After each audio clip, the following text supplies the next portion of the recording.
अभिवादन स्वीकार कीजिए ब्रजेश मिश्रा का। और आप देखना शुरू कर चुके हैं द डिबेट। बहनों भाइयों, 2024 के चुनाव के ठीक पहले राष्ट्रीय स्वयंसेवक संघ ने उत्तर प्रदेश में भारतीय जनता पार्टी के लिए पिच तैयार करने का काम बहुत तेजी से शुरू कर दिया है। कुछ वक्त पहले दत्तात्रेय होसबोले अपने पूर्व घोषित कार्यक्रम के तहत उत्तर प्रदेश में पूर्वी हिस्से और सेंट्रल यूपी में उन्होंने ज़बरदस्त बैठकें की। और अब आरएसएस के चीफ मोहन भागवत आने वाले हैं। चुनाव के पहले आरएसएस की उत्तर प्रदेश के भीतर की सरगर्मी ये कहानी बताने को पर्याप्त है कि यूपी में आरएसएस भी कोई कोर कसर छोड़ना नहीं चाहती। आज हमारी चर्चा का मुख्य केंद्र बिंदु यही है।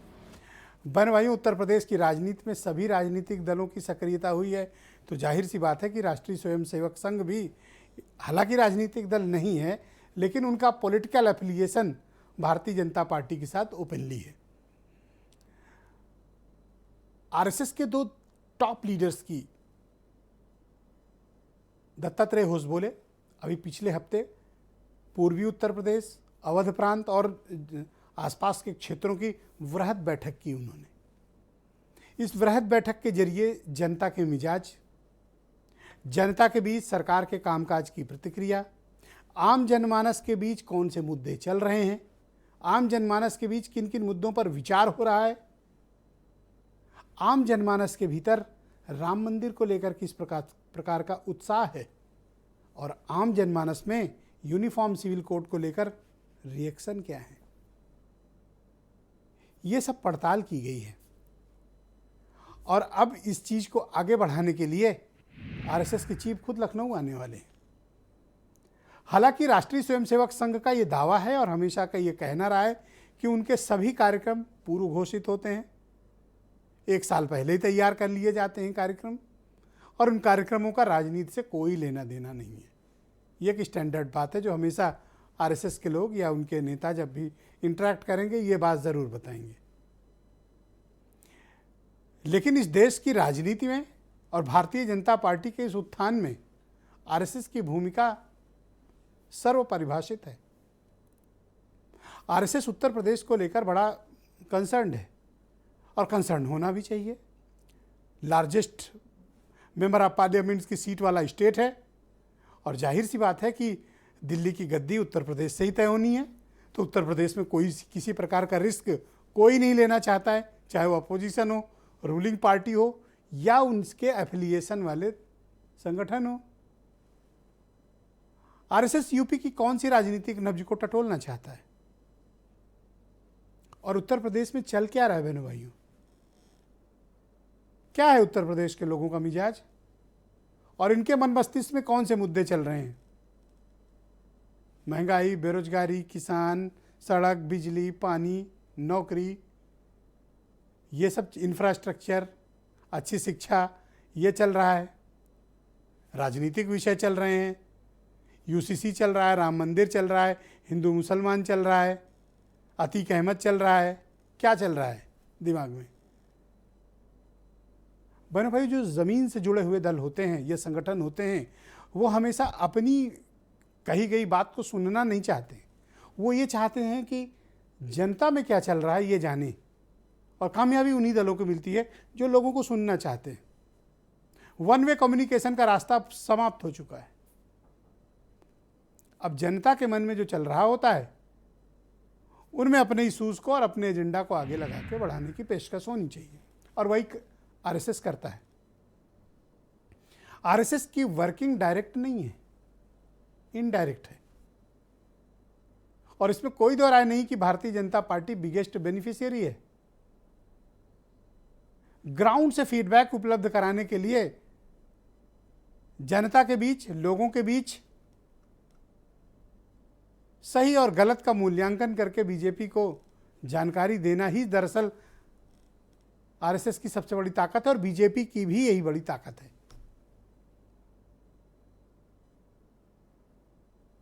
तो अपोजिशन आरएसएस की इस टेक्निक से कैसे लड़ेगा? उनके पास क्या है? उनके पास कोई ऐसा वैचारिक संगठन है, ऐसा डोर टू डोर, गांव से गांव तक जोड़ने वाला, शहर को शहर से जोड़ने वाला और व्यक्ति को व्यक्ति से जोड़ने वाला कोई संगठन है? इस स्थिति क्या इसके 10% भी नहीं है। और यही एक चीज है जो बीजेपी को बहुत एज देती है, बढ़त देती है। आज की परिचर्चा में हम ये समझेंगे कि आरएसएस उत्तर प्रदेश में क्या चाहता है, उनके मन में क्या चल रहा है, वो किस प्रकार से अपने एजेंडे को आगे बढ़ा रहे हैं और जनता के मन में क्या है, उनके पास क्या जानकारी है। और अचानक से आरएसएस के टॉप लीडर्स का उत्तर प्रदेश को लेकर इतनी दिलचस्पी होना, ये भी अपने में बड़ी बात है। इसके कारण भी तलाशने होंगे। इसमें कोई दो राय नहीं कि बीजेपी के तमाम राजनीतिक फैसलों में आरएसएस की एक बड़ी भूमिका होती है। ये क्या उसकी एक्सरसाइज है? जवाब हाँ भी हो सकता है। लेकिन जब भी आप आरएसएस वालों से पूछेंगे, वो कहेंगे कार्यक्रम तो साल भर पहले तैयार हो जाता है। कुछ बयान सुनिए, डिबेट आज आगे बढ़ाएंगे। भारतीय जनता पार्टी और आरएसएस चाहे जितना दम लगा ले, जनता महंगाई के सवाल पर, भ्रष्टाचार के सवाल पर, बेरोजगारी के सवाल पर इस बार भारतीय जनता पार्टी के जाल में फंसने वाली नहीं है। जनता इस बार समाजवादी पार्टी के पक्ष में उत्तर प्रदेश में मतदान करने जा रही है। भारतीय जनता पार्टी ने भी मान लिया और आरएसएस ने भी मान लिया। इसीलिए आरएसएस लगातार सक्रिय, आरएसएस ने जो अपने सर्वे कराए हैं उसमें कहीं ना कहीं निश्चित तौर पर देश की जनता बदलाव चाहती है। और 2024 में चूँकि देश में चुनाव प्रस्तावित है, मैं दावे के साथ कह सकता हूँ कि हिंदुस्तान का आवाम अब परिवर्तन चाहता है। बहनों भाइयों, इस पर चर्चा को आगे बढ़ाते हैं। मेरे साथ शैलेंद्र शर्मा अटल राष्ट्रीय स्वयंसेवक संघ के विचारक हैं, दीपक रंजन समाजवादी पार्टी से हैं, संजय सिंह भारतीय जनता पार्टी से हैं, उमा शंकर पांडे कांग्रेस से हैं और मुरारी शरण जी हमारे साथ हैं, जाने माने राजनीतिक विश्लेषक हैं, दिल्ली स्टूडियो से हमें ज्वाइन कर रहे हैं, और वीरेंद्र सिंह जी हमारे स्टेट हेड। शुक्रिया और आपका धन्यवाद। शैलेंद्र जी, स्वागत आपका। मैं आपसे जानना चाहता हूँ कि आरएसएस उत्तर प्रदेश में राजनीतिक रूप से क्या चाहता है और ये सब कवायद क्यों चल रही है?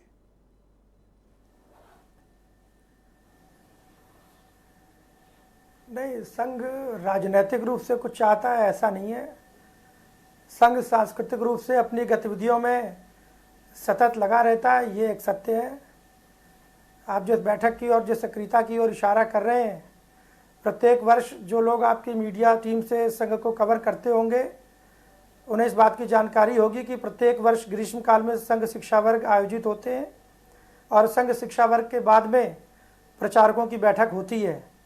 उसमें वर्ष भर की कार्य योजना, उनका कहाँ नया दायित्व हो सकता है, उनका किस नए क्षेत्र में उनकी नियुक्ति की जाएगी, उनका कोई अगर स्थानांतरण होना है, वो सारे विषय रहते हैं और उस पर काम रहता है। ये तो प्रत्येक वर्ष गर्मियों में संघ शिक्षा वर्ग के बाद में ये बैठकें होती हैं और नीतिगत आधार पर बैठकें वर्ष में 3 बार होती हैं, ये भी आपको पता है।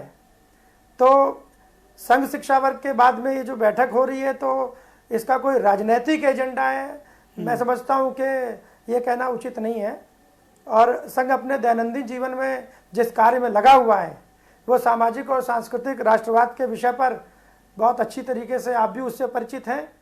लेकिन कोई विशेष एजेंडा लेकर के कोई काम हो रहा है, मुझे लगता है कि ऐसा कहना उचित है। वर्तमान जो चुनाव आने वाले हैं, पार्लियामेंट्री इलेक्शन, उससे जोड़कर आपकी कोई कवायद आरएसएस की ना देखी जाए, ऐसा आप चाहते हैं? लेकिन मैंने डिबेट के प्रारंभिक उद्बोधन में कहा कि भाई जब भी पूछा जाएगा वो यही कहेंगे कि साल भर पहले ही कार्यक्रम बन जाता है। नहीं, ऐसा नहीं है। पार्लियामेंट का चुनाव 2024 में है जी। पार्लियामेंट का चुनाव तो 2024 में है, तो क्या उससे पहले वर्ष के अंत में छत्तीसगढ़ में, मध्य प्रदेश और राजस्थान में चुनाव नहीं है? देश का जो राजनीतिक चरित्र है वो कुछ ऐसा हो गया है कि वर्ष भर में देश के किसी न किसी हिस्से में चुनाव होता ही रहता है। अब उस स्थान विशेष पर अगर कोई संघ की बैठक हो जाए, तो अब उस संघ की बैठक इसलिए हो रही है क्योंकि उस क्षेत्र में कोई राजनीतिक अभीष्ट प्राप्त करना है, कोई महत्वाकांक्षा है।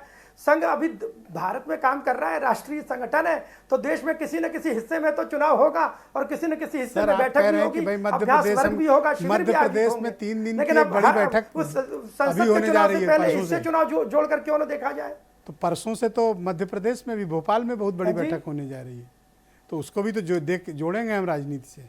हाँ, तो बैठ के जब संगठन बड़ा होता है तो बैठकें भी बड़ी होती हैं। जी। और जब बैठकें बड़ी होती है तो उसकी चर्चा भी बड़ी होती है, और बड़ी बैठकों में जब बड़ा लक्ष्य लेकर काम करते हैं तो उसमें नेतृत्व का बड़ा मार्गदर्शन भी अपेक्षित रहता है। तो इसलिए जब बड़े लक्ष्य के लिए हम काम करते हैं तो उसमें बड़ी बैठकें और बड़ी संख्या और बड़ा नेतृत्व, ये तो स्वाभाविक रूप से दिखना स्वाभाविक है, इसमें कोई आश्चर्य नहीं है। आप लोग तो बहुत कार्यकर्ताओं से मिलते होंगे, गांव के लोगों से मिलते होंगे, आम जनमानस की नब्ज पर आपकी बड़ी पकड़ है, ऐसा दावा हमेशा आरएसएस की तरफ से किया जाता है। तो बताइए ना, क्या चल रहा है लोगों के मन में?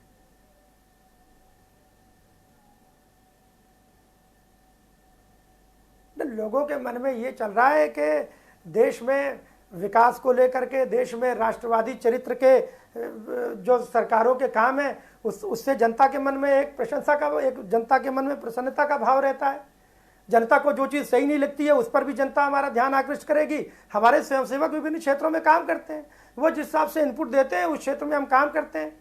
वनवासी क्षेत्र है, वनवासी क्षेत्रों में काम करने की और अधिक आवश्यकता होगी, उस पर ध्यान देते हैं। विद्यार्थी क्षेत्र में अगर हमारे काम करने की आवश्यकता आप ये सर कहना चाहते हैं कि इसलिए अभी काम करना कि जनता के मन में राजनीतिक दल उमंग को है, सत्ता में ही उत्साह बनाए है, रखना है। लोग खुश हैं? स्वाभाविक सी बात है, अगर अपराध पर नियंत्रण करने का प्रयास होगा, अगर कानून और व्यवस्था को ठीक रखने का प्रयास होगा, अगर देश में राष्ट्रवादी चरित्र की सरकार दिखाई पड़ेगी, अगर देश में 464 वर्ष पुराने दास्ता के प्रतीक को ध्वस्त करके अगर कोई नया निर्माण हो रहा है तो स्वाभाविक रूप से जनता के मन में उल्लास होना अपेक्षित है। ओके, उत्साह, उमंग और उल्लास तीनों है, करेक्ट? जी, ऑलराइट। दीपक रंजन समाजवादी पार्टी के प्रवक्ता हैं, मेरे साथ मौजूद हैं। दीपक जी, शुक्रिया। आरएसएस का ये मानना है कि राष्ट्रवादी सरकार है, जनता के बीच उत्साह है, उमंग है और उल्लास का माहौल है। आप बताइए क्या है जनता के मन में? और इनकी जो बैठकें हैं वो आपको चिंतित नहीं करती हैं? नहीं, देखिए ब्रजेश जी, ये आम धारणा, आम जनमानस में धारणा है कि संघ, भाजपा और सरकार ये तीनों एक ही हैं, तीनों के एक ही अंग है। और अभी आप हसबोले साहब का जिक्र कर रहे थे, जो मैं समझता हूँ आरएसएस के प्रमुख हैं या मुख्य पद पर हैं, वो जो उन्होंने सेकंड इन कमांड है। जी जी। और एक आरएसएस के बहुत, जैसा कि आपने बताया, तो मैं समझता हूं कि अभी कुछ महीने पहले जो उन्होंने सरकार को आईना दिखाने का काम किया कि आज जो है सरकार स्वास्थ्य, शिक्षा, रोजगार, महंगाई, बेरोजगारी पे पूरी तरीके से फेल हो चुकी है। और आरएसएस का एक ऑर्गेनाइजर है, एक इनका मुखपत्र है जिसमें समय समय पर जो है ये लेख लिखा करते हैं, और इसके संपादक हैं प्रफुल्ल केतकर साहब। उन्होंने अभी लिखा अपने हफ्ता 2 हफ्ता पहले कि सिर्फ जो है, आजकल ऑर्गेनाइजर बहुत पढ़ रहे हो ठीक तो है ना सब? हाँ बोलिए। कि सिर्फ जो है वो हिंदुत्व और मोदी मैजिक के दम पर हम 2024 का चुनाव नहीं जीत सकते, क्योंकि कर्नाटक के चुनाव में, अभी जो कर्नाटक का चुनाव भारतीय जनता पार्टी बुरी तरीके से हारी है, इन्होंने वहां पे अपना सर्वस्व लगा दिया था। बड़े से बड़े नेता, बड़े से बड़े लीडरान, बजरंग बली से लेकर के, हिंदुत्व से लेकर के, केरला फाइल से लेकर के, केरला स्टोरी से लेकर के, सारी चीज़ उन्होंने प्रयोग कर लिए थे। लेकिन उसके बाद भी इनको ऐसी वैसी हार नहीं, इनको बड़ी हार इनको जो है वहां पर हुई। और रहा सवाल घबराने का, ये तो जैसा कि हमारे भाई शैलेंद्र भाई ने कहा कि आज बहुत दिनों बाद इनसे आज डिबेट में मुलाकात भी हो रही है। जैसा कि शैलेंद्र भाई ने कहा कि इनका समय समय पर इनकी ऐसी बैठकें हुआ करती हैं, तो सही बात है, समय समय पर करते रहे। समाजवादी पार्टी देखिए अपना काम कर रही है, ये अपना काम कर रहे हैं। इनके पास जितना बड़ा तंत्र है और ये ग्राउंड से जो फीडबैक लेते हैं ना, ये बीजेपी को बड़ी ताकत मिलती है। और ये ताकत ना, ये पता चलता है ना कि सामने वाले की तैयारी क्या है, पब्लिक के मन में क्या है। जैसे आप कहीं लड़ने जाओ युद्ध जी, तो आपको पता हो दुश्मन पोजीशनिंग कहाँ कहाँ, उसके पास क्या क्या है, आप अटैक करके जीतने में आसानी होगी। देखिए ब्रजेश जी, इनके लिए Modi is India, India is Modi, ये समझते हैं माई वे इज हाईवे, जो ये कर रहे हैं वही सही है। ऐसा नहीं, आज जनता इनको पूरी तरीके से समझ चुकी है। और अब आज आप खुद देखिए कि इनके खुद के अंदर जो आरएसएस लोग कहते थे ना कि संघ, भाजपा और सरकार तीनों एक ही है, आज संघ वाले खुद इनको आईना दिखाने का काम कर रहे हैं। आपने अभी हसबोले जी को आपने उल्लेख किया, और अभी आपने यूनिफॉर्म सिविल कोड की बात की। देखिए यूनिफॉर्म सिविल कोड का मसौदा इन्होंने 2016 में, ये तो कह रहे हैं जनता खुश है। अब जनता कितना खुश है, अभी देखिए अभी कुछ राज्यों के चुनाव होने वाले हैं, 4-6 राज्यों के, 3-4 राज्यों के चुनाव हैं, और 2024 में जो है लोकसभा का सबसे बड़ा चुनाव होने वाला है, लोकतंत्र का चुनाव होने वाला है। तो जनता इनको सबक सिखाने का काम करेगी 2024 के चुनाव में। उमाशंकर पांडे उत्तर प्रदेश में Congress committee. Thank you Deepak ji, बहुत शुक्रिया। उमाशंकर पांडे कांग्रेस के प्रवक्ता हैं उत्तर प्रदेश में। जब से आरएसएस की तैयारी का जिक्र सुना है उमाशंकर पांडे ने, इनके चेहरे का रंग थोड़ा आज उड़ा हुआ मुझे लग रहा है। पांडे जी बहुत चिंतित हो? नहीं ब्रजेश जी, आरएसएस और कांग्रेस को चिंतित कर दे। 1925 से लेकर आज तक आरएसएस क्या कर रही है? कांग्रेस के खिलाफ ही लड़ रही है। और 7 दशकों तक आज़ादी के बाद आरएसएस क्या करती रही? उत्तर प्रदेश में आरएसएस क्या नहीं थी पहले? पहली बार इनको भाजपा को सत्ता जब मिली तो उसमें आरएसएस की भूमिका अगर होती तो वो पहले ही सत्ता दिला देते। अभी फिर चुनाव हो रहे हैं, कोशिश करके देख लें। लोकसभा का चुनाव है इस बार। 100 साल की कोशिश है, अब रंग लाई है। नहीं, 100 साल की इनकी कोशिश नहीं हो सकता है। हमारी कुछ कमजोरियां रही हों या हम जनता के जो मुद्दे थे उस पर खरे नहीं उतर रहे थे, इस कारण भारतीय जनता पार्टी आई। भारतीय जनता पार्टी कभी आरएसएस विश्व हिंदू परिषद के नाते नहीं आती।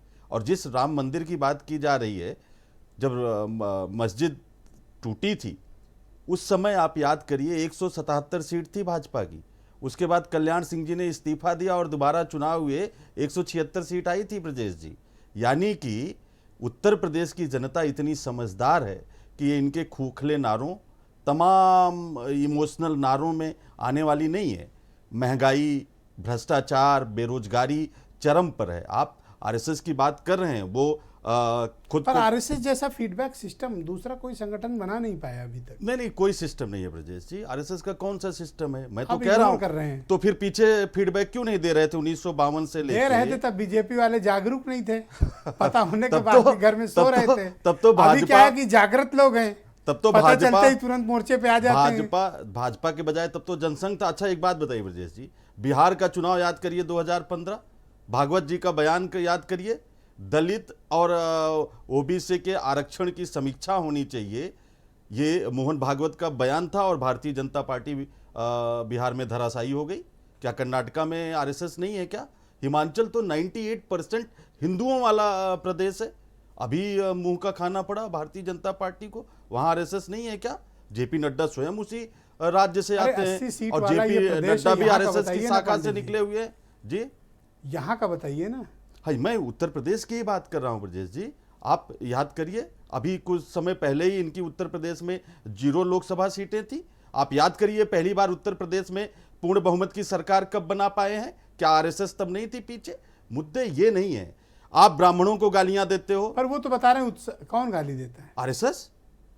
याद करिए मोहन अरे भागवत आरोपी जी है का कि बयान। ब्राह्मणों का संगठन है और आप कह रहे हो ऐसी बात। हाँ, यही तो विरोधाभास आप कह रहे हो, मैं गाली आपको दे बता रहे रहा हैं। मैं बता रहा हूँ एक चीज तय करो। सुन लीजिए ये कितने कंफ्यूज्ड लोग हैं। जो मन में आया बोल दिया, भोजन किए और नींद आई कुछ भी बोल दिया। बोला नहीं था मोहन भागवत जी ने अभी कि ब्राह्मणों ने जातियां बनाई हैं? अभी तो बयान था इनका। ओबीसी और दलित के खिलाफ नहीं बोला कि उनके आरक्षण की समीक्षा होनी चाहिए और सबका आरक्षण बंद करना चाहिए, सबको नहीं मिलना चाहिए। तो दलितों के खिलाफ आप बोलोगे, ब्राह्मणों के खिलाफ आप बोलोगे, ओबीसी के खिलाफ आप बोलोगे और मुस्लिमों को कभी आप कहते हो एक देश इससे विरोधी इतर एक हो, सवाल है। कभी कहते हो हमारा डीएनए। इससे इतर एक सवाल है, सुना है कि उत्तर प्रदेश में कांग्रेस का अध्यक्ष बदलने वाला है। देखिए ब्रजेश जी, ब्रिजलाल खाबरी जी बेहतरीन काम कर रहे हैं। नगर निकाय चुनाव ये में संजय सिंह आज कल से ये बात सबको बता रहे हैं, मुझे नहीं पता, आप ही बताओ। नगर निकाय चुनाव में वो देखिए, उनको तो अपना घर देखना है। नगर, अरे क्या हो रहा है अभी देखिए, राजनाथ सिंह के मंच पर क्या हो गया।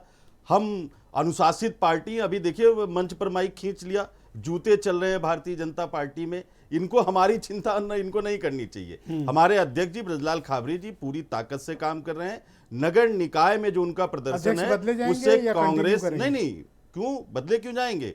कांग्रेस पार्टी उत्साहित है, हमारा वोट बैंक बढ़ रहा है। जनता इनके खोखले नारों से आजीज होकर कांग्रेस पार्टी को ही बेहतर विकल्प के कौन रूप सा वाला में उत्साह है उत्तर जो प्रदेश में शैलेंद्र देख- जी बता रहे हैं, वो वाला उत्साह, उमंग, उल्लास? ये तो जानते हैं। अगर इतना सब इनका चंगासी है तो मोहन you. भागवत, हंसबोले सब कहाँ यहाँ चले आ रहे हैं उत्तर प्रदेश में? All right, अरे संजय सिंह मेरे हिमाचल साथ जाते, मौजूद हैं, कर्नाटका भारतीय जनता जाते, पार्टी के जहाँ लीडर। 24 Thank में you, साफ पांडे जी। होने जा रहे हैं। पांडे जी शुक्रिया। जी। संजय जी स्वागत आपका। तो घूम फिर कर आप बेस्ड तो आरएसएस पे हैं, बिना आरएसएस के फीडबैक, बिना आरएसएस की जानकारी, इनपुट के आपके लिए बड़ा मुश्किल होता है। तो आप स्वीकार कर रहे हैं कि उनकी बहुत ज़रूरत है आपको? नहीं ब्रजेश जी, देखिए संघ का अपना एक अलग दायरा है संघ हमारा सांस्कृतिक उसकी विचारधारा पे, सांस्कृतिक पृष्ठभूमि पे ग्राउंड पर काम करता है, और भारतीय जनता पार्टी राजनीतिक दल है। आरएसएस का जी हम बात पूरी कर रहे हैं। देखिए, भारतीय जनता पार्टी का एक बहुत बड़ा कैडर है। 1,74,351 बूथ हैं शायद उत्तर प्रदेश के अंदर। हमारे भारतीय जनता पार्टी के हर बूथ पर कार्यकर्ता हैं, पूरी बूथ पे कमेटियां हैं। तो आप ये समझ सकते हैं भारतीय जनता पार्टी का कितना बड़ा कैडर है। आज कांग्रेस के सामने सबसे बड़ा संगठन संगठनात्मक है, इनके पास संगठन नहीं है। हमारे मित्र, कांग्रेस के मित्र बड़ी बड़ी बातें कर रहे हैं। निर्भरता कितनी है आरएसएस पे? नहीं, देखिए, हम लोग संघ हमारा सांस्कृतिक एक अधिष्ठान है। राम जन्मभूमि का अधिष्ठान है या आप उनके अधिष्ठान हो? नहीं, आप मान सकते हैं, कुछ भी मान लीजिए, लेकिन संघ हमारा सांस्कृतिक विचार का केंद्र है। और चाहे राम जन्मभूमि हो, चाहे धारा 370 हो, चाहे यूसीसी हो, ये सब वहीं से हैं। और ये हमारे भारतीय जनता पार्टी के भी 3 मुख्य रहे हैं। और 370 राम मंदिर का हो गया है, और यूसीसी समान नागरिक संहिता से आपको प्रॉपर फीडबैक मिल रहा है, इनपुट मिल रहा है? नहीं, देखिए सुनिए, संघ बताया ना, संघ का अपना अलग कार्य क्षेत्र है, और भारतीय जनता पार्टी राजनीतिक संगठन है, इसका अपना अलग कार्य क्षेत्र है। हमारा भारतीय जनता पार्टी का बहुत बड़ा कैडर है, और संघ का भी बहुत बड़ा कैडर है। ये विपक्षी दलों के लिए बहुत बड़ी समस्या है भारतीय जनता पार्टी। ये तो क्या, तो उमाशंकर बोले जा रहे हैं। हाँ, देखिए उमाशंकर जी के साथ विडंबना ये है, उमाशंकर जी तो पार्टी के एक प्रवक्ता हैं, वो एज ए होल पार्टी के सामने संकट है। अब कर्नाटक में जीत गए, वो पूरा देश जान गया कैसे जीते हैं, किस तरह से मौलाना ने इनको जितवाया है, किस तरह से मुस्लिम वोट का ध्रुवीकरण हुआ है। पांडे जी बीच में न बोलो, पांडे जी बोलिएगा नहीं। किस तरह से नहीं, कौन जिताया संजय भाई? बिल्कुल मुस्लिम ध्रुवीकरण हुआ है इनके पक्ष में। एक शब्द आपने बोला, मौलानाओं ने बिल्कुल कांग्रेस को जिताया, बिल्कुल मौलानाओं ने जिताया, उनके बयान आए हैं। अरशद मदनी होना जाने कितने मौलानाओं के आए हैं। अरे अरशद मदनी के 2 वोट कर्नाटक में नहीं, देखिए ब्रजेश जी, नहीं, देखिए वो देवबंद दारुल उलूम से जुड़े हुए हैं। 2 वोट और देवबंद दारुल उलूम का देखिए, किसी वहां के स्थानीय मौलाना का नाम लो, थोड़ा कन्विंस करें। अरे हम बड़े की बात कर रहे हैं ना। देवबंद दारुल उलूम का पूरे देश के अंदर बहुत बड़ा नेटवर्क है, तो उनको हम रिजेक्ट नहीं कर सकते। मौलाना अरशद मदनी जो बोलते हैं, तो समझ लीजिए वो पूरे मुसलमानों का प्रतिनिधित्व करते हैं। तो मौलानाओं की अगर इतने रेलिवेंट होते, बिल्कुल रेलिवेंट कांग्रेस के लिए खड़े होते, नहीं, एक सीट पे। ब्रजेश जी, कांग्रेस के लिए बहुत रेलिवेंट हैं, जितने मौलाना हैं बहुत रेलिवेंट हैं इनके लिए। और आज देखिए, एक चीज हम कहना चाहेंगे, दीपक रंजन जी को हम चेताना चाहते हैं। दीपक रंजन जी, अगर आपके अल्पसंख्यक वोट बैंक में अगर सेंधमारी कोई करेगी तो कांग्रेस करेगी। और इसीलिए उत्तर प्रदेश के अंदर ये जो गठबंधन क्यों नहीं लड़ती कांग्रेस अकेले? अगर इतनी बलशाली है, इतना ही इनका बड़ा नेतृत्व है, तो क्यों नहीं अकेले, क्यों दर दर भटकते घूम रहे हैं ये लोग? क्यों ये जमात इकट्ठा हो रही है? भाई, आप चाहते हो कि कांग्रेस और समाजवादी पार्टी मिल के लड़े? नहीं, फिर आप मौलाना वाला फैक्टर लाओ। अरे नहीं ब्रजेश जी, बड़ा संकट है। अगर कांग्रेस, सपा और कांग्रेस मिलकर लड़ती है, तो कांग्रेस इनके वोट बैंक का हथियार लेगी। बहुत दिक्कत है आपस में इन लोगों को। इनको तो अपने अस्तित्व की लड़ाई लड़नी है। चाहते क्या हो आप, ये मिले या अलग अलग लड़े? नहीं, अगर कांग्रेस इतनी ही सूरमा है तो अकेले लड़के दिखाए ना। अगर इतनी ही सूरमा है तो अकेले लड़के क्यों नहीं दिखाए? सूरमा नहीं है, आप तो कह रहे हैं उनके पास अरशद मदनी है। हाँ बिल्कुल है, बिल्कुल मौलानाओं की फौज है इनके पास में, पूरी फौज है। आज भारत के अंदर पूरा मुस्लिम वोट बैंक का पोलराइजेशन कांग्रेस के पक्ष में है। आप कल तो मोदी जी कुछ और बात कर रहे थे। नहीं, वो अलग का विषय है, वो पसमानदा वाला अलग का विषय है। जैसे हम आपको आज आपके चैनल के, क्या मुसलमान नहीं है? नहीं है, हम देखिए अब इस सोशल मीडिया के जमाने में जनता बहुत जागरूक हो गई है, विशेषकर युवा बहुत जागरूक है। अब किसी नेता के दिमाग में डालने वाले विचार से वो प्रभावित नहीं होते। वो सोशल मीडिया और आपका टीवी चैनल, ये सब बहुत बड़ा। 2-3 दिन से आप हल्ला करते घूम रहे हैं कि इनका प्रदेश अध्यक्ष बदलने वाला है। नहीं, हम नहीं कर रहे हैं, हमें कोई जानकारी नहीं है। वो आप पे जानकारी होगी, भगवान करे सब अच्छा हो इनका। लोकतंत्र में विपक्षी दल का होना बहुत जरूरी है। बिल्कुल ठीक ठाक रहे उत्तर प्रदेश में हमारे। बदलने तो कोई इतराज तो नहीं है आपको? हम पे क्या फर्क पड़ता है? ये अपने को ठीक कर लेना पहले। ये हैं कहाँ? भाई 2% वोट विपक्षी दल बैंक, हैं। 2% 2.5% वोट बैंक पे राजनीति करने वाले लोग अपने को शुरुआत समझ रहे हैं उत्तर प्रदेश के अंदर। तो आप तो कह रहे हो मौलाना की फौज है। बिल्कुल, ये तो एडमिटेड है। और राहुल गांधी जी का कांग्रेस का बयान जो अमेरिका में बयान दिया है, जो इन्होंने विलाप किया है जाके, वो क्या इंगित कर रहा है? इनको चिंता मुसलमानों की है देश के अंदर, हिंदू बेटियों की चिंता नहीं है जिनको लव जिहाद में मारा जा रहा है, उसकी चिंता नहीं है इनको चिंता उनकी है जो आराम से हैं, जिनका पूरी मोदी जी की सरकार हो चाहे योगी जी की सरकार हो, जिनको फ्री का राशन दे रही है, सारी सुविधा, प्रधानमंत्री आवास, गैस के सिलेंडर, उसके बाद भी साहब हम बताते हैं कि ये बेचैन है। किसी मुसलमान भाई से बात करके देखिए, वो असलियत बताएगा। जो समझदार राष्ट्रवादी मुसलमान है उससे बात करके देखिए, वो असलियत बताएगा। वो क्या बताता है अरशद मदनी के कहने पे? अरे अरशद मदनी साहब की बात छोड़िए, कहाँ बार बार नाम ले रहे हैं, हमने नाम नहीं लेने या आप चाहते। ही ने नाम ये लिया संजय भाई। नहीं, ये जो दम्भ है इनका कर्नाटक की जीत का, वो मुसलमानों के बल पे है, वो मुसलमानों ने जिताया, इसमें कहने में कोई दो राय नहीं है। ठीक है, 20 सेकंड में पांडे जी को देता हूं, क्योंकि आपने स्पेसिफिक ये वाला जो जिक्र कर दिया, इसलिए इनका जवाब जरूरी बनता है। पांडे जी देखिए ब्रजेश जी, शायद नहीं, देखो स्पेसिफिक बात करना, कहानी नहीं चलेगी। कर्नाटका की मौलाना बात ने मिलकर करूंगा। सरकार बनाई है। 13% मुसलमान है कर्नाटका में, 87% हिंदू हैं, और हमने प्रचंड बहुमत वोट हासिल करके इनको बुरी तरह हराया है। भारतीय जनता पार्टी के पक्ष में जो लिंगायत वोट बैंक था, संजय भाई रुकिए, दूंगा वो पूरा का पूरा तो कांग्रेस की तरफ आ गया। अब ये मुस्लिमों का रोना रो रहे हैं। 2 मुस्लिम ले आए थे मौलाना, खुद इन्होंने बिठाया था, कह रहे थे हमारा उप मुख्यमंत्री होना चाहिए, डांट के भगा दिया हमारे लोगों ने।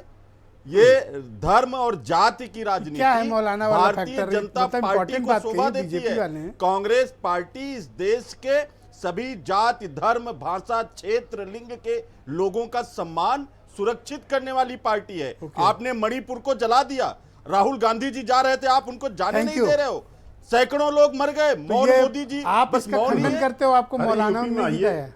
और हिमाचल में कितने मौलाना है? 98% हिंदू है। छत्तीसगढ़ में 96% हिंदू है। हमारी प्रचंड बहुमत की सरकार है। मध्य प्रदेश हम जीते थे, राजस्थान में हमारी सरकार है। Thank ये you। सब हिंदू बाहुल्य क्षेत्र हैं। मुरारी शरण ये शुक्ला जी आपका हमारे साथ नफरत और मौजूद है। बंटवारे की शुक्रिया, पांडे राजनीति जी। नहीं चलने वाली। पांडे जी, मुरारी शरण जी हमारे साथ दिल्ली स्टूडियो से जुड़ चुके हैं। मुरारी शरण जी, शुक्रिया आपका।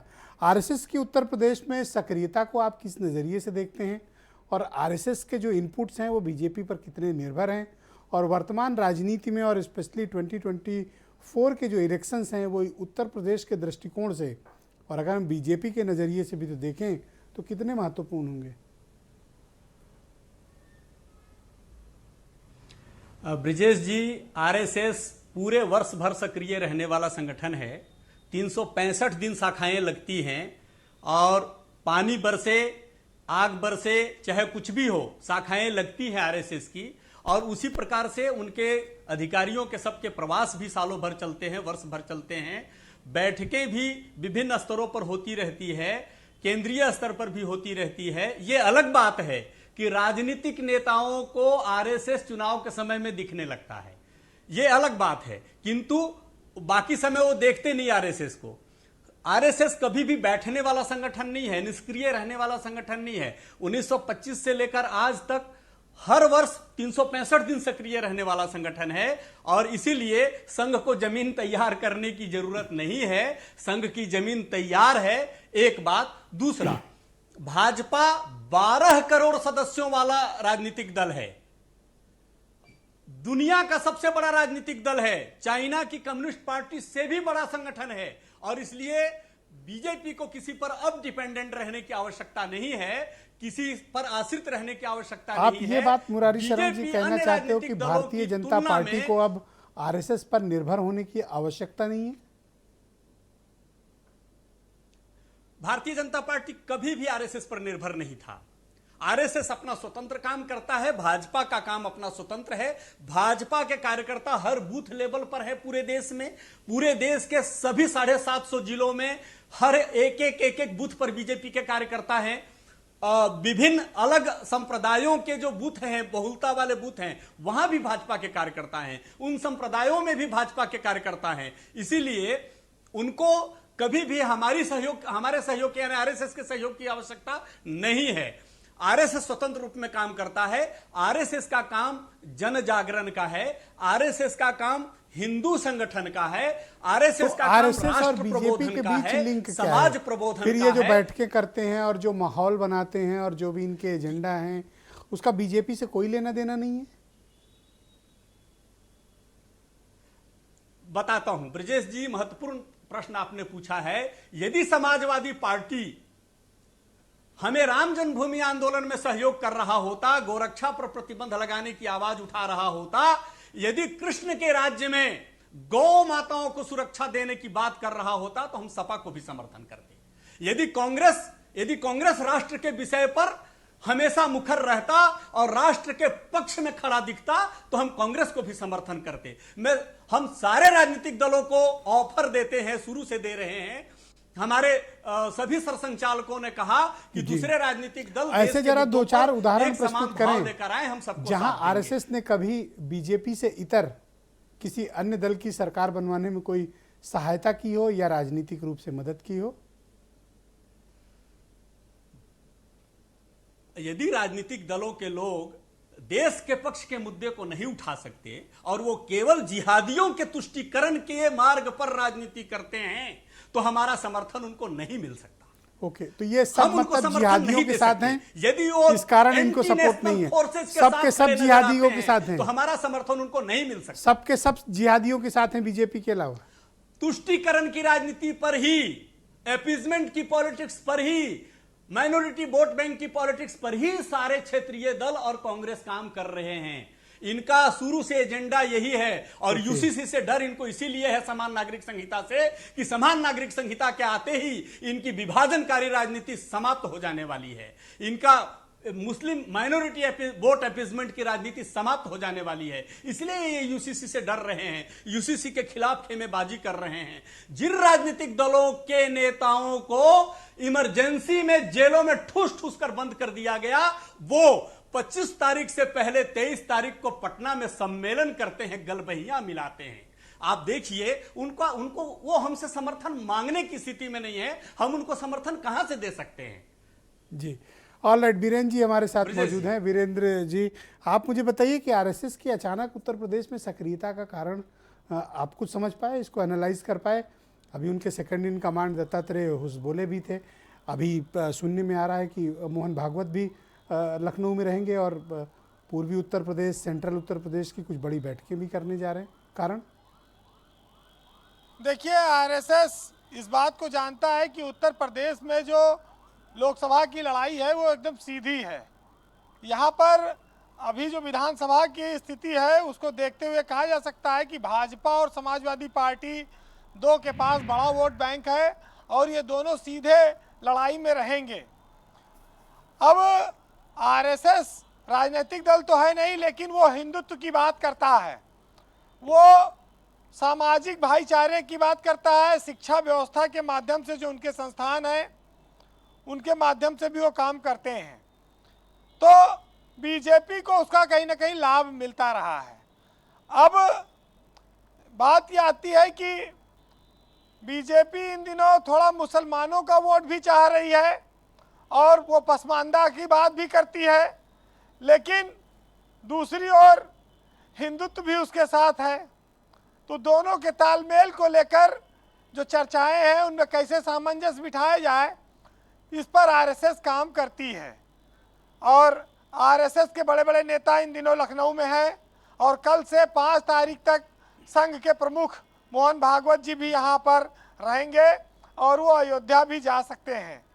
और इस मीटिंगों में लोग कह रहे हैं कि जो पूर्वी क्षेत्र के प्रचारक हैं उनके साथ मीटिंगें होंगी, विद्या भारती जो शिक्षण संस्थान है उनके जो सत्र को लेकर और पाठ्यक्रम को लेकर उस पर तमाम सारी चर्चाएं और मीटिंगें होंगी। पूर्वी उत्तर प्रदेश के जो कार्यकारी की बैठक है उसमें मोहन भागवत जी शामिल होंगे। लेकिन ये सब बातों के अलावा 2024 का लोकसभा चुनाव सबसे अहम है। देखिए, संघ तो लोग बीजेपी कहते हैं कि बीजेपी की आत्मा है, वो राजनीतिक नहीं है लेकिन राष्ट्रवादी है और हिंदुत्व की जमीन तैयार करता है। बीजेपी उत्तर प्रदेश में 16 लोकसभा सीटों पर हार गई थी 2019 में। वो सीटें कैसे जीती जाए उस पर उनका संगठन तो काम कर ही रहा है, वहाँ पर संघ भी अपनी तरह से काम करता है। और आपको एहसास है इस बात का कि अमेठी और इटावा में बीजेपी जीती, जो एक कांग्रेस और एक समाजवाद का गढ़ रहा है, वहाँ भी बीजेपी जीत चुकी है। तो ये जो मीटिंगें हैं ये उसी नज़रिए से देखी जानी चाहिए। हालांकि इन बैठकों में ये भी कहा जा रहा है कि हम दलित समाज के बीच अपनी सक्रियता बढ़ाएंगे, जो घुमंतू समाज है उनके बीच हम जाएंगे, उनको जोड़ेंगे, उनको हिंदुत्व से और राष्ट्रवाद से। लेकिन इन सब का फायदा, शाखाओं का प्रचार, न्याय पंचायत स्तर तक पहुंचना, ये सब चीज़ें एक तरह से बीजेपी को लाभ पहुंचाती हैं। ये बात सच है कि देश में जब कोई राष्ट्रीय पार्टी लंबे समय तक शासन करती है तो वो कोई अकेले दम पर नहीं करती सत्ता में। सत्ता पाने के लिए तमाम सारे उसके अनुषांगिक संगठन भी होते हैं जो काम करते हैं, और बीजेपी के लिए जो संघ है वो तो मात्र संगठन है, वो सबका उदय उससे होता है। तो ये बहुत महत्वपूर्ण हो जाता है कि बिना कैडर के आप लंबे समय तक सियासत में नहीं टिक सकते। और बीजेपी आज टिकी है तो उसके पीछे संघ है, और उसके पीछे संघ की रचनात्मक कार्यशैली है, और जो वो लगातार हिंदुत्व के लिए काम करते हैं। वैसे एक चीज़ बता दें आपको कि संघ इस नब्ज को पहचान चुका है कि कर्नाटक हारने के बाद देश में बहुत अच्छा माहौल नहीं है। संघ जानता है कि उत्तर प्रदेश में 80 सीटें हैं, यहाँ 75 अगर हम जीत ले तो केंद्र में बीजेपी की सरकार बन जाएगी। तो ये पृष्ठभूमि कैसे तैयार होगी, जमीन कैसे बनेगी, ये इन सब चीज़ों से आप जोड़कर इसको देखिए। इनकार चाहे जो हो और जो भी बातें की जाएं, लेकिन सियासत में ये बात साफ है कि राष्ट्रीय स्वयंसेवक संघ हिंदुत्ववादी संगठन है और बीजेपी उसको अपना आदर्श मानती है। ब्रजेश जी, इस देश में तमाम सारी बातें आती हैं, लेकिन निर्भर यह करता है कि कौन किस चीज़ को किस नज़रिए से देखता है। हिंदू वर्सेस मुस्लिम जब जाति और धर्म के आधार पर चुनाव हो रहे हो तो वहाँ पर ऐसे रचनात्मक संगठन का मूल्य बहुत ज़्यादा हो जाता है। जब इस देश में बेरोजगारी, महंगाई और तमाम सारी चीज़ों के बजाय लोग दूसरी चीज़ों पर काम कर रहे हो तो स्वाभाविक है कि संगठन और संघ दोनों मिलकर कुछ नई चीज़ें ला सकते हैं। बहरहाल सुनिएगा, हमारे देश में बहुत सारी चीज़ें होती रही हैं और कहते हैं कि हमारा देश चलता नहीं है, मचलता है। मुद्दा हल नहीं होता, सिर्फ उछलता है जी। और जंग मैदान में नहीं, अब सोशल मीडिया पर लड़ी जाती है। और आज मेरी तो कल तेरी बारी है। सबका वक्त आता है और सबका एक दौर होता है। आज बीजेपी का दौर है। मोदी इस देश में बीजेपी का सबसे बड़ा चेहरा है, लेकिन उसके पीछे संघ की एक बहुत बड़ी ताकत है। बहुत सुनिएगा, शुक्रिया। जी जी वीरेंद्र जी, डॉक्टर हरिओम पवार ने लिखा है जी बोले। भारत के लिए कि भारत का आकर्षण क्या है। गंगा यमुना के संगम का आकर्षण ही भारत है कि भारत सारंग हाड़ी के बलिदानों की थाती है और लक्ष्मीबाई चूड़ावत के अरमानों की थाती है। गंगा यमुना के संगम के आकर्षण का भारत है, ताज अजंता और एलोरा के दर्शन का भारत है। गांधी गौतम महावीर के संदेशों की धरती है, संत कबीरा गुरु नानक के उपदेशों की धरती है। बहुत बहुत शुक्रिया वीरेंद्र जी, आपका बहुत बहुत धन्यवाद ग्राउंड जीरो से अपने इनपुट और फीडबैक हमें उपलब्ध कराने के लिए। बहनों भाइयों, इस पर चर्चा को आगे बढ़ाते हैं। शैलेंद्र शर्मा अटल मेरे साथ इस वक्त मौजूद हैं, राष्ट्रीय स्वयंसेवक संघ के विचारक भी हैं। शैलेंद्र जी, मैं आपसे समझना चाहता हूं कि भारतीय जनता पार्टी के लीडर की तरफ से बहुत स्पष्ट की गई, और मुरारी शरण जी भी हमारे साथ मौजूद हैं, उन्होंने भी ये बात बड़े जोर शोर से कही कि बीजेपी की निर्भरता आरएसएस पे ज़्यादा है नहीं।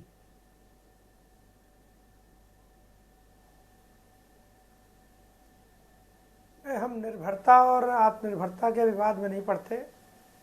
अभी हमारे कांग्रेस के मित्र चर्चा कर रहे थे कि संघ कांग्रेस से लड़ रहा है, 1952 से लड़ रहा है।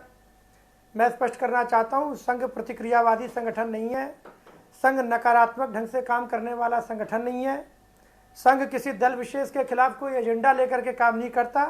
संघ सकारात्मक रूप से इस देश में व्यक्ति निर्माण का काम करता है। उस व्यक्ति में जब संघ के विचार तत्व आते हैं तो हम उसे स्वयंसेवक कह के संबोधित करते हैं, जो स्वयं की प्रेरणा से देश और समाज का काम करने के लिए उद्वेलित रहते हैं, उद्धत रहते हैं, तैयार रहते हैं, तत्पर रहते हैं। लेकिन हम किसी राजनीतिक दल के विरोध में कोई एजेंडा करके और किसी का विरोध करके या प्रतिक्रिया करके आप इतने लंबे कार्यकाल और कालखंड तक कोई संगठन नहीं चला सकते हैं। प्रतिक्रिया के आधार पर और किसी का विरोध करके आप राजनीति में लंबे समय तक या सामाजिक जीवन में काम नहीं कर सकते हैं।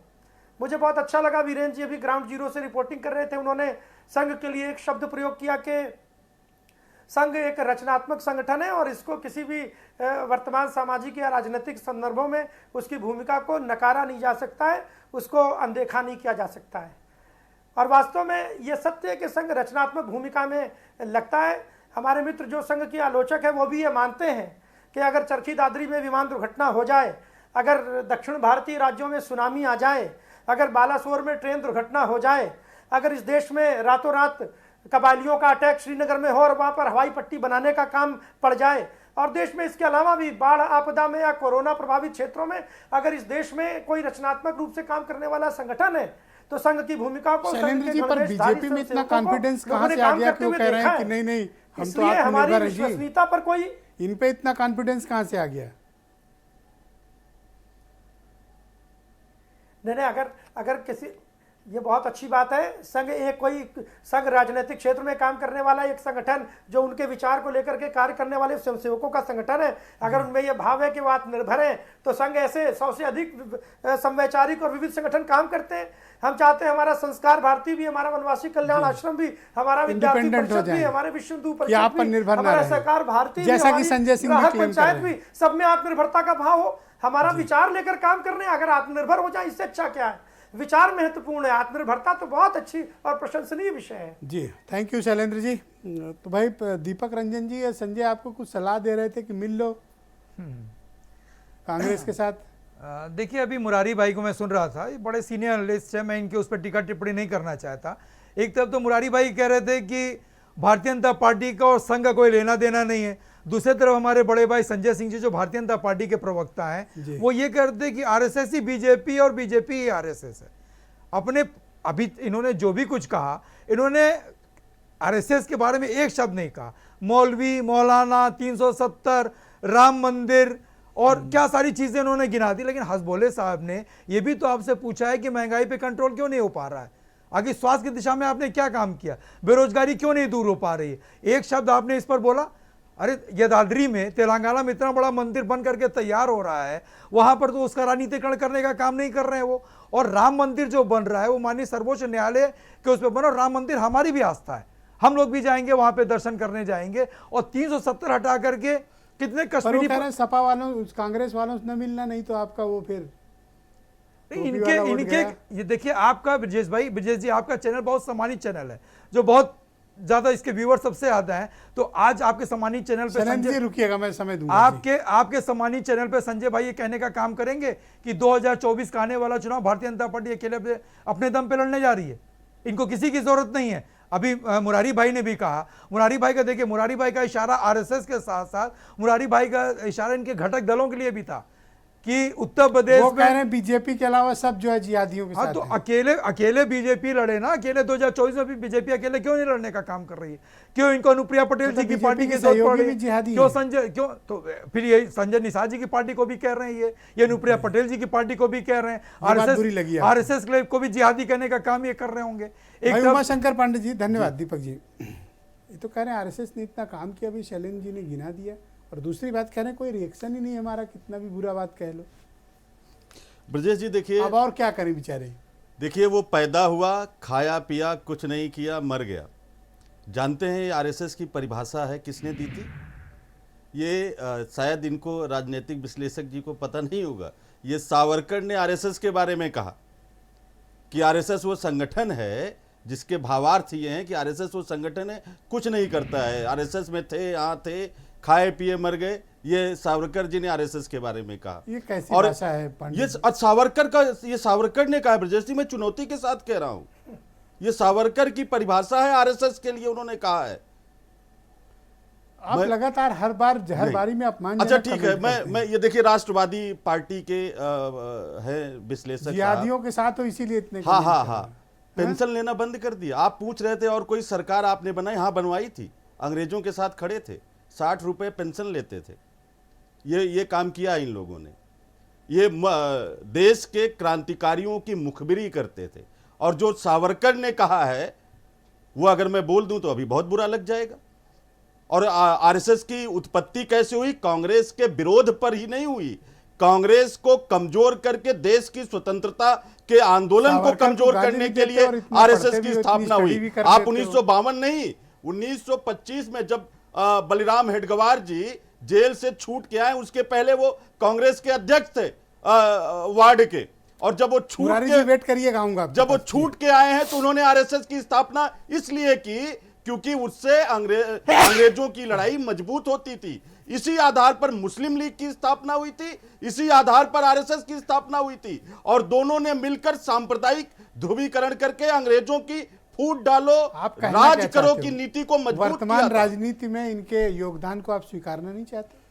देखिए अभी कह रहे थे पूरे देश में दिखती है, कितना काम करते हैं। भाई देखो कबायली वालों से गिनाया उन्होंने, बालासोर में जब वहां हमला किया था जम्मू कश्मीर में, तब से लेके बालासोर तक का गिनाया। हाँ मैं वही बालासोर में ट्रेन दुर्घटना हुई, फुल पैंट वाले जो ये अभी आपके इसमें चल रहा है, कोई तस्वीर एक दिखा दीजिए शुक्ला जी, दिखा दीजिए आप। जम्मू कश्मीर में जब त्रासदी हुई, मैं खुद वहां पे था, मैं प्रभारी था, एक दिखा दीजिए। उत्तराखंड में जब त्रासदी आई, उत्तराखंड में जब त्रासदी हुई, मैं वहां इंचार्ज था, मैं वहां पर 1.5 महीने में उत्तराखंड में रहा। हमने तो एक हाफ चड्डी वाला नहीं देखा, तब हाफ चड्डी चलती थी, माफ करिएगा, फुल चड्डी बाद में हुई।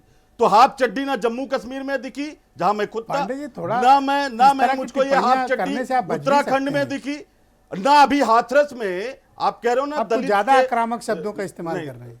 शब्द वही है। अभी न्याय पंचायत जाएंगे दलितों के यहाँ। हाथरस में जब बेटी के साथ हुआ तो आरएसएस के लोग तो नहीं दिखाई दिए वहां पर। उन्नाव में जब बेटियों को भारतीय जनता पार्टी के लोगों ने मौत के घाट उतारा, तब तो आरएसएस की फुल पैंट वहां नहीं दिखी।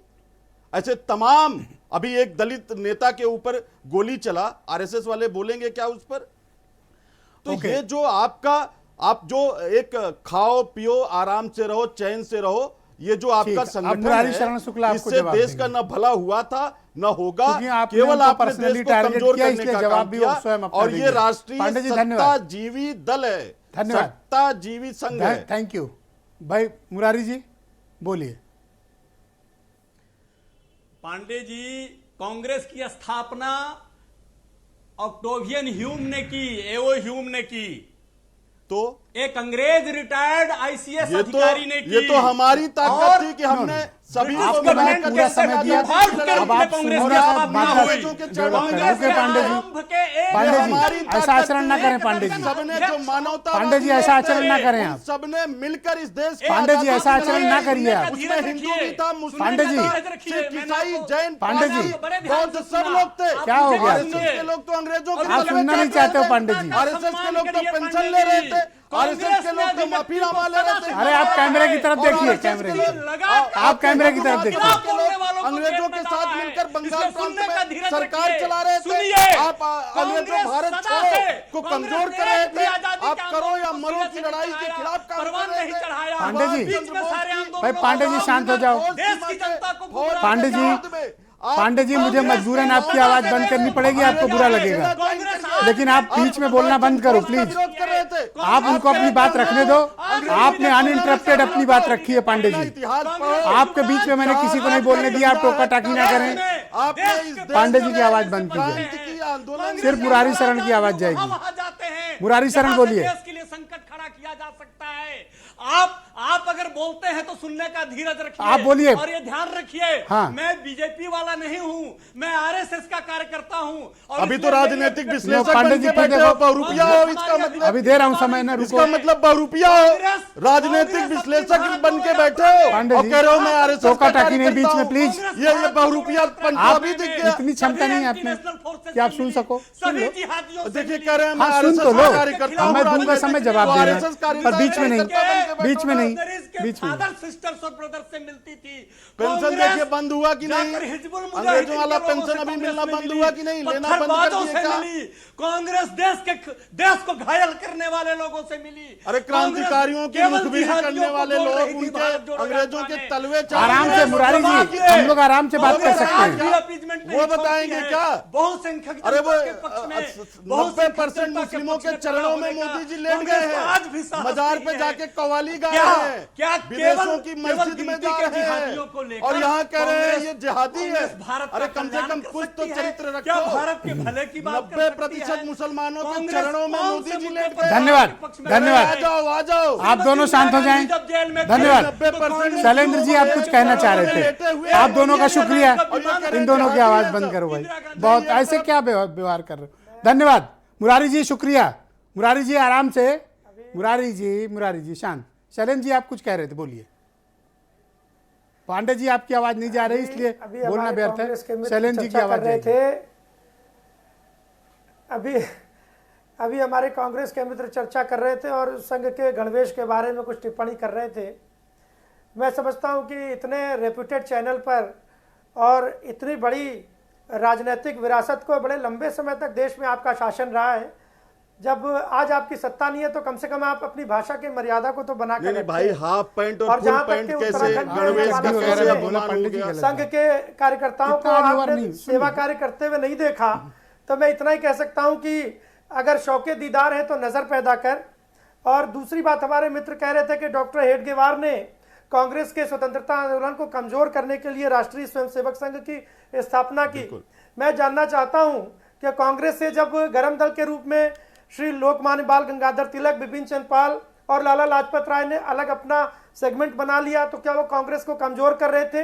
क्या ये सच नहीं है कि 1938 के कांग्रेस के हरिपुरा अधिवेशन में सुभाष चंद्र बोस को कांग्रेस का अध्यक्ष निर्वाचित किया गया था, लेकिन कांग्रेस में पट्टाभी सीता रवैया को आपने पॉपुलर मैंडेट को डिफाई करते हुए आपने सुभाष चंद्र बोस को आपने अध्यक्ष बनने नहीं दिया। सर, आप सबका आप बहुत शांत बहुत रहिए। शुक्रिया। और हमें सुभाष कांग्रेस चंद्र या बोस आरएसएस के बाद धन्यवाद। कांग्रेस से निकलकर फॉरवर्ड ब्लॉक की स्थापना की, तो क्या सुभाष चंद्र बोस ने फॉरवर्ड ब्लॉक की जो स्थापना की कांग्रेस से अलग निकल करके, तो क्या वो कांग्रेस को कमजोर करने के लिए क्या था? उन्होंने इस धर्म देश का में बटो बहुत धर्म सारे के ऐसे नाम पर राजनीतिक बहुत बहुत कार्यकर्ता शुक्रिया, रहे हैं धन्यवाद। काम विवेक करते दूसरी हैं। दिशा में जा रही, मैं आप सबका आभार जिन्होंने प्रकट करता हूँ। इस देश में आजाद- आजादी बहुत की बहुत लड़ाई धन्यवाद, में आप सबने अपना अपने अपने योगदान विचार दिया। प्रस्तुत किए। आप सबका बहुत बहुत शुक्रिया। और बहनों भाइयों, आप सबका भी बहुत बहुत धन्यवाद इस कार्यक्रम को देखने के लिए। धन्यवाद, नमस्कार।